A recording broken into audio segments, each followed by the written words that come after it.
Due to the success of the full Thai Motivate Trust lineup, there has been a new influx of Thai players into the Dota scene. People like to talk about the talented Masaros or Jackie, despite him being from Laos, but they often forget to mention Q.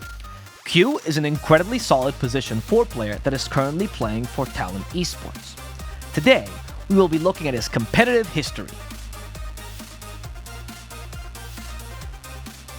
Q's first recorded competitive team was #Z, one of the 2 teams owned by the Thai esports org #esports. Back then, Q was not playing the support role, he was the carry. The team mostly competed in local tournaments. #esports decided in 2018 to merge their #Z and #team into a super-powered punctuation team called ? During the merge, Q changed positions and became a mid laner. ? Had questionable results, mostly only succeeding in local qualifiers and country-based tournaments like WESG. After 8 months of staying together, the team decided to import Axmo, a Russian mid laner, into the team. This forced Q to move into the 4 position, and they continued to play together for 2 more months, after which the team disbanded. The next iteration of ? would have some familiar faces like Jackie and Fearless, but Q would not be included. For a while, Q would remain teamless, and occasionally play as a stand-in for other punctuation-based SEA teams like ! And no, I am not making these names up. These teams really exist. Remember that other iteration of ? I just mentioned? So they went on to become To Be Continued, but found no success, only making it through a couple of rounds of open qualifiers. That's why the team lost their carry, Jackie, and they picked up a 4 position? I'm just kidding. Q changed positions again, became their carry, and they actually started winning stuff. Sure, small local tournaments and national competitions, but they actually got first place now. This led to the team getting noticed, and they finally entered the big leagues, being picked up by RRQ Trust. Small sidebar for those of you who aren't familiar with old Thai Dota. Thailand has always had a decent amount of organizations supporting Dota.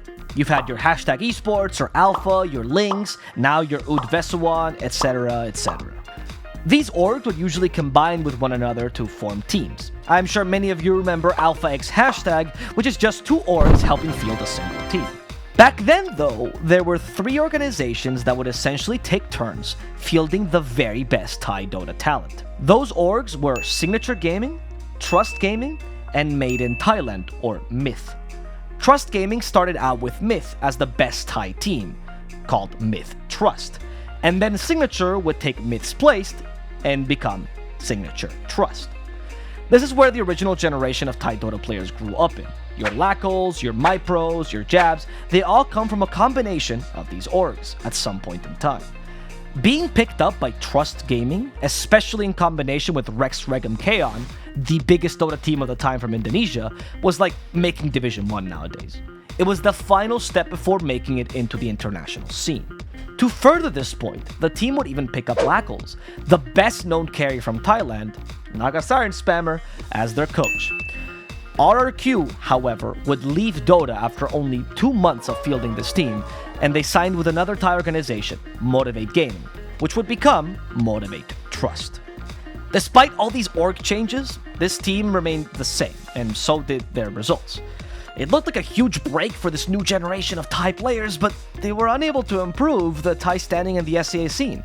That is, until they made some roster changes. They kicked their offlaner and their 5 from the team, the 2 veterans, MyPro and Tigger, and decided to field a new squad which fully represented the new generation of Thai Dota players. They rejoined with Jackie, who now had some international experience under his belt, and picked up this promising offlaner called Masaros from Seth Gaming. This would be the last time that Q would play the core role, as he retook the 4 position and let Boombell become the captain and the 5. This roster was something else. Results and praise started pouring in from everywhere. Before the DPC, they won a couple of BTS Pro Series and people started looking out for them. That is when disaster struck. The 2 star players from the team, Jackie and Masaros, got poached by T1 and Fnatic respectively. Meanwhile, Fearless and Boombell left to create a new team called Hoyo. Q was left all alone, unpoached and unapproached, to create a new team. And he certainly tried.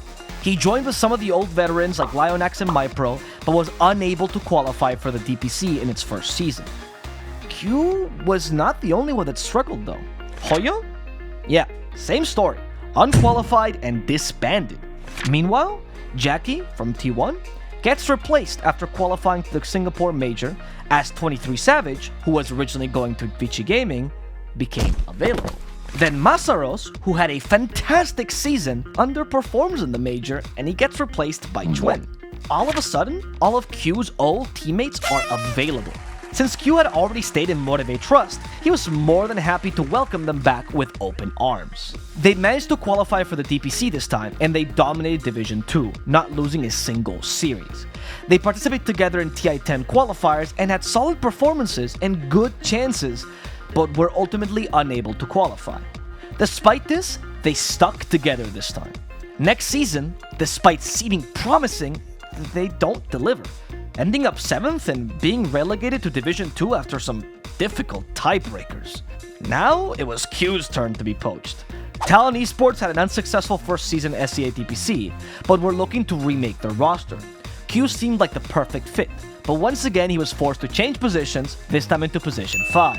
Q, the ever-adaptable, succeeded once again, and managed to make it to Upper Division, becoming one of the strongest teams in the last season of SEA DPC. He even went back to 4 to really showcase his talents. They didn't perform well during the Arlington Major and dropped in groups, but during the close qualifiers of TI-11, Talon Esports pulled through and made it to TI. They came in as one of the stronger teams and dominated everyone but Polaris. This would be Q's first TI.